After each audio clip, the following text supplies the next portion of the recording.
Sir, सुनने में यकीन नहीं होता कि आप थकान, नींद, बुखार में भी आधी उम्र के प्रोफेशनल टेनिस कोच को न केवल चुनौती देते हैं पर हरा भी देते हैं।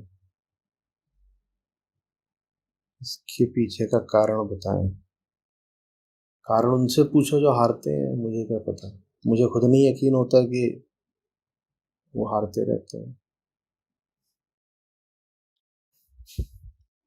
मुझे क्या पता है क्या कर रहे हैं। हम्म?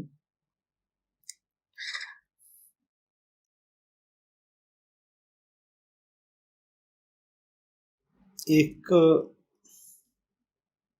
किसी भी काम में जब आप बिल्कुल घुस जाते हैं ना, तो एक बिंदु आता है जब सिर्फ काम शेष बचता है।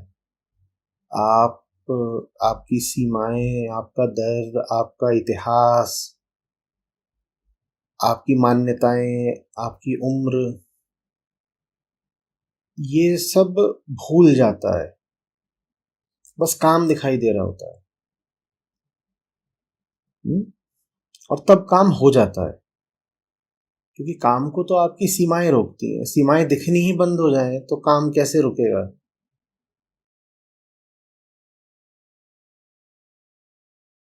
तो मैच थोड़ा सा आगे बढ़ता है, उसके बाद मैंने देखा है कि एक पॉइंट आता है जब मुझे बस बॉल दिख रही होती है।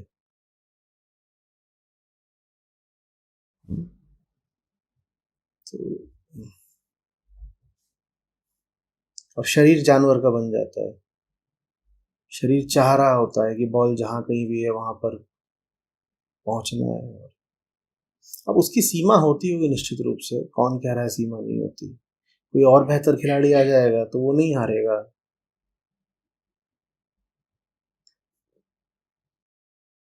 लेकिन कम से कम सीमा उतनी छोटी नहीं होती जितना हमें आमतौर पर लगता है।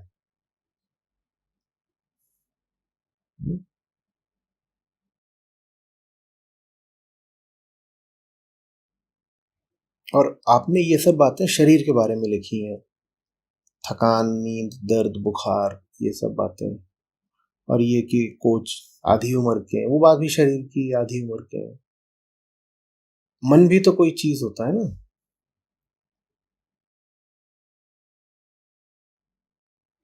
मन भी तो कोई चीज होता है।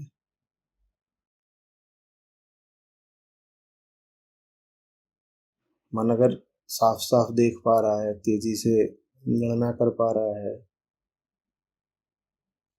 कि गेंद कहाँ जानी चाहिए, तो उसका भी तो महत्व होता है ना। लेकिन कुल मिलाकर के बात क्या होती है, पूछिए कि क्या।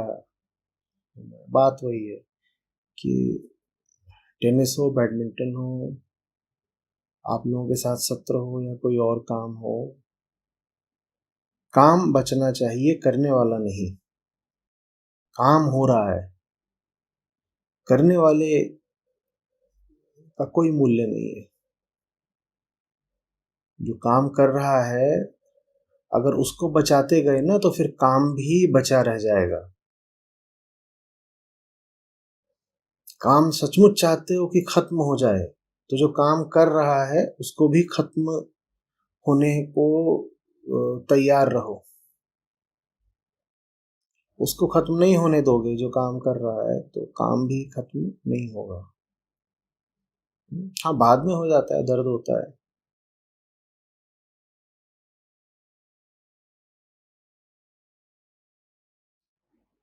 बहुत ज्यादा आप जिस दिन जान लगाओगे उस दिन खेल तो लोगे, ये सब कर लोगे, लेकिन उसके बाद, उसके घंटे 2 घंटे बाद फिर शरीर भी अपना हिसाब मांगने के लिए खड़ा हो जाता है।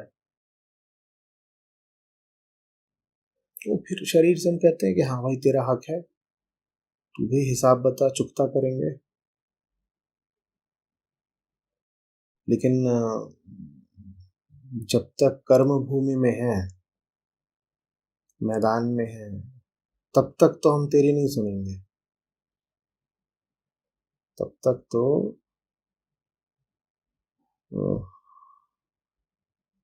काम को खत्म करने के लिए अगर तू खत्म हो तो कोई बात नहीं, खत्म हो जाए, बाद में हिसाब कर लेना। तो बाद में हिसाब करने आता है, आप लेटे होते हो तो क्या चलता है कि पूरा शरीर ही अच्छे तरीके से दर्द कर रहा है।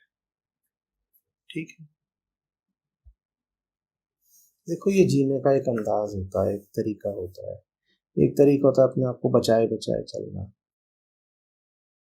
एक तरीका होता है अपने आप को झोंक के जीना। हम्म? वो बात सिर्फ फिर किसी एक क्षेत्र की नहीं होती जीवन के। वो आप जो कुछ भी कर रहे होते हो उसको आप पूरेपन से करना चाहते हो, अपने आप को झोंक कर करना चाहते हो। ये बहुत छोटी सी चीज है। पानी उबाला है, उसमें चाय मिलानी है, उसमें भी फिर एक उत्कृष्टता रहती है। बहुत छोटी सी बात।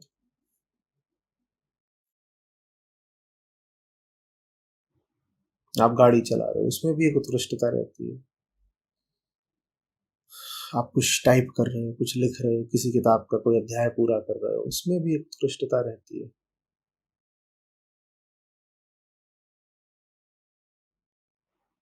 हम्म? आप अपना कमरा कैसे रखते हो, वो बात भी वही है। कि या तो आलस से कर लो, या फिर कह दो कि कमरे में चीजें थोड़ा सा सुरुचिपूर्ण ढंग से रखी होनी चाहिए, कुछ सौंदर्य दिखे, कपड़े भी हैं तो ठीक से तह करके रखे हो, गंदगी क्यों है, चीजें बिखरी हुई क्यों हैं। और तो और छोड़ दो, फ्रिज के अंदर भी आप सामान कैसे रखते हो, उसमें भी आपकी सुरुचि दिखनी चाहिए। फ्रिज के अंदर भी, हाँ बिल्कुल। आप चाहो तो ये भी कर सकते हो, फ्रिज ही तो है, उसमें क्या पता चलता है, ठूस दो, नहीं। वहां भी आप कहिए ये भी कर्म है, मेरे अहम की अभिव्यक्ति है। कार्य हमने कहा है ना, कर्ता की अभिव्यक्ति होता है। तो फ्रिज में भी आपने कैसे रखा, वो आपके कर्ता की माने आपके अहम की अभिव्यक्ति है। फ्रिज में भी अगर आपने एक एक ठिकाने से, एक व्यवस्था से खाना रखा है, तो पता चलता है कि अहंकार व्यवस्थित हो रहा है। व्यवस्थित हो रहा है तो उसके विगलन में आसानी रहेगी। हम्म? किताबें हैं, अब मेरे कमरे में सबसे ज्यादा तो किताबें ही हैं। अब वो एक तरीके से रखी होनी चाहिए, और आप चाहो तो किताबें फैला दो, फैला दो, जितने चाहो फैला दो, है ना। कपड़े हैं,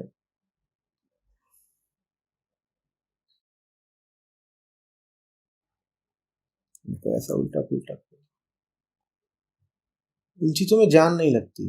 पर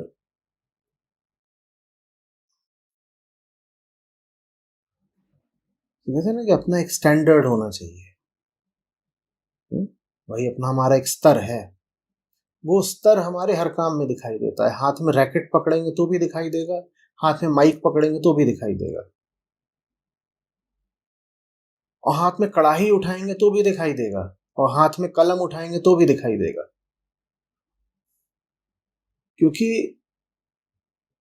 कार्य तो हमारा ही है ना, कर्ता हम हैं, हम कर रहे हैं, हमारा कार्य है, तो उसमें हमारा गौरव और गरिमा जुड़े होते हैं। अब टेनिस कोर्ट पे मैं वहां क्या करने गया हूँ, पेंशन इकट्ठी करने तो गया नहीं हूँ कि कोच मुझसे आधी उम्र का है तो मैं यहाँ पे अब बाबूजी बन के आया हूँ कि बेटा हम भी अपने जमाने के खिलाड़ी थे, अब पेंशन लेने आते हैं। काय को गए हो कोर्ट में, अगर नहीं खेल सकते तो कोर्ट में जाओ नहीं, और गए हो तो उम्र भूल जाओ फिर।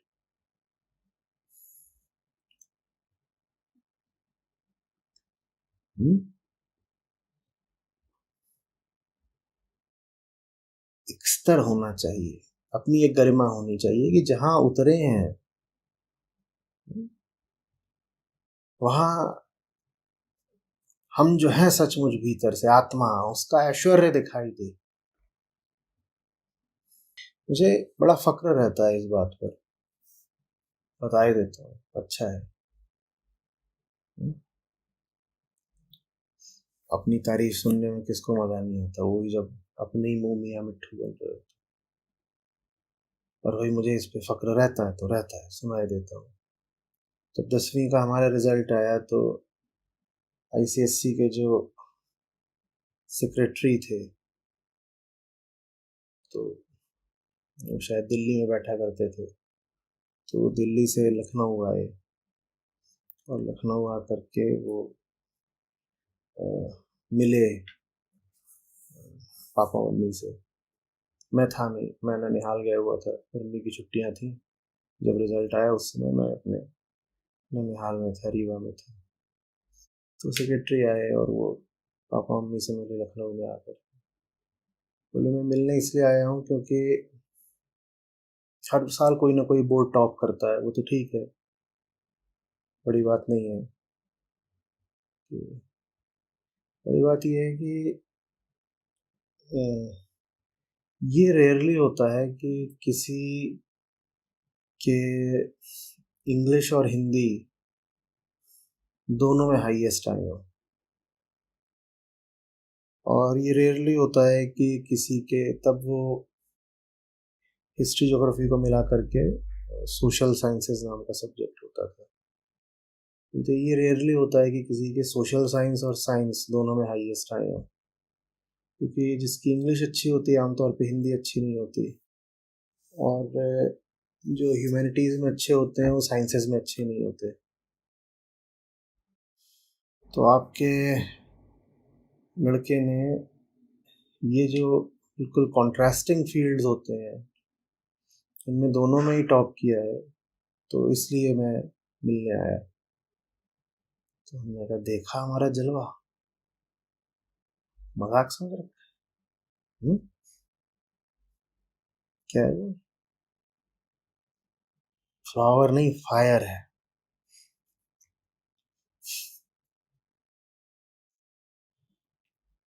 भाई जो भी कर रहे हो, खुद ही कर रहे हो ना।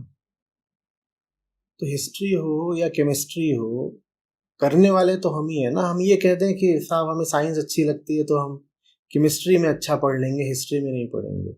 जितनी अच्छी मेरी हिस्ट्री हो उतनी अच्छी केमिस्ट्री हो, तब कुछ मजा आता है। जितने अच्छे आप संस्कृत में हो उतने अच्छे आप कंप्यूटर साइंस में भी हो। एक बिल्कुल प्राचीन बात, एक बिल्कुल आधुनिक चीज, तब मजा आता है। देसी भाषा में भी पारंगत हो और अंग्रेजी में भी सिद्धस्त हो, तब मजा आता है। करने वाले तो हम है ना, हमारा नाम जुड़ा हुआ है। हमारा नाम जुड़ा हुआ है तो हम खराब नहीं कर सकते, बस बात तो इतनी सी है। चाहे जो भी कुछ चीज हो जिसको हम कर रहे हो, खराब नहीं हो सकती। और अगर खराब होने लगे तो भीतर ऊर्जा का विस्फोट होना चाहिए। ये गलत हो रहा है। जैसे भीतर, जो भी कहिए, भीतर से बिल्कुल प्राण जग गए हो, या ऐसे भी कह सकते हैं जैसे भीतर से कोई जानवर जग गया हो, जो भी कहिए। जिस चीज के साथ मैं संबंधित हूँ वो चीज खराब हो रही है, परिणाम पर मेरा वश नहीं है, लेकिन जान तो पूरी झोंक सकता हूँ। वो करना चाहिए, और उसका अभ्यास जिंदगी के हर छोटे छोटे काम में करना चाहिए। छोटे छोटे कामों में अगर आप गुणवत्ता का, श्रेष्ठता का, अपनी आहुति देने का अभ्यास नहीं करोगे तो बड़े कामों में थोड़े ही अपने आप को अचानक झोंक पाओगे। कि अरे आपके चेहरे पर इतना तेज कैसे रहता है, वो एडिटिंग टीम से पूछो, ब्राइटनेस बढ़ा दी होगी उन्होंने। भैया चेहरे पे खाल होती है, कौन सा तेज रहता है, किस चक्कर में हो? हम्म, कोई तेज नहीं है मेरे चेहरे पर। क्या तेज होता है, क्या कुछ भी नहीं। कोई क्रीम लगा ली होगी मैंने किसी दिन, चमक गई होगी। या किसी दिन ये जो रिकॉर्डिंग वाली लाइट होती है वो ज्यादा तेज पड़ रही होगी तो वो चमक गई होगी।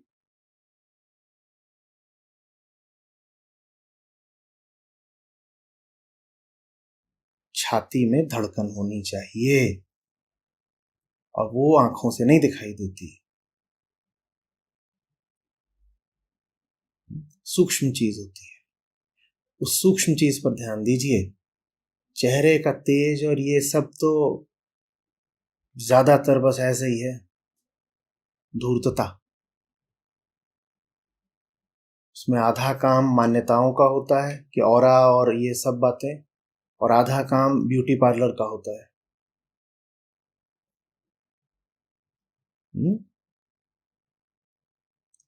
यहाँ कुछ होना चाहिए, यहाँ।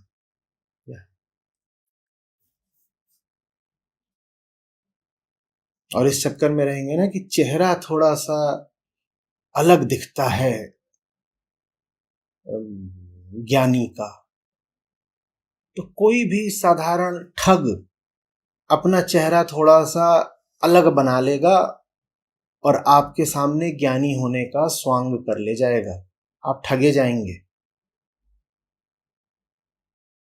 चेहरे पर तेज वगैरह प्रदर्शित करना बिल्कुल कोई बड़ी बात नहीं है, करा जा सकता है, कोई भी कर सकता है।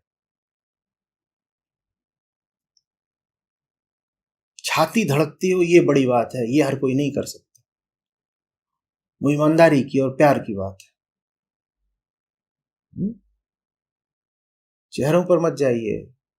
हमने अपने चित्रों में, अपने मिथकों में, अपनी कथाओं में बहुत ज्यादा बात कर ली चेहरों की और आंखों की और हाथों की और पैरों की। भरी हुई है हमारी कहानियां और हमारी मान्यताएं इन्हीं बातों से कि उनके होंठ ऐसे हैं, उनकी उंगलियां ऐसी हैं, उनकी आंखें ऐसी हैं, उनकी नासिका ऐसी है, उनके कान भी ऐसे हैं, उनके बाल ऐसे हैं, और ऐसा वर्णन करा है, नक्शिक वर्णन, बाप रे बाप, पूरा सब कुछ ऊपर से लेकर नीचे तक वर्णित कर दिया। तो हमको लगता है जैसे बात शरीर की हो, कि शरीर का इतना वर्णन हो रहा है तो बात शरीर की होगी। कुछ नहीं होता। हमने कहा तो ज्ञान का कोई लक्षण नहीं होता। हो सकता है बिल्कुल साधारण देखने वाला हो, फिर आपको धोखा हो जाएगा ना, आप उससे चूक जाएंगे क्योंकि वो साधारण दिखता है। और कोई ठग आकर के असाधारण दिख करके, चेहरे पर क्रीम पोत करके, वीडियो की एडिटिंग करा करके, जबरदस्त तरीके के कपड़े पहन करके आपको ठग ले जाएगा।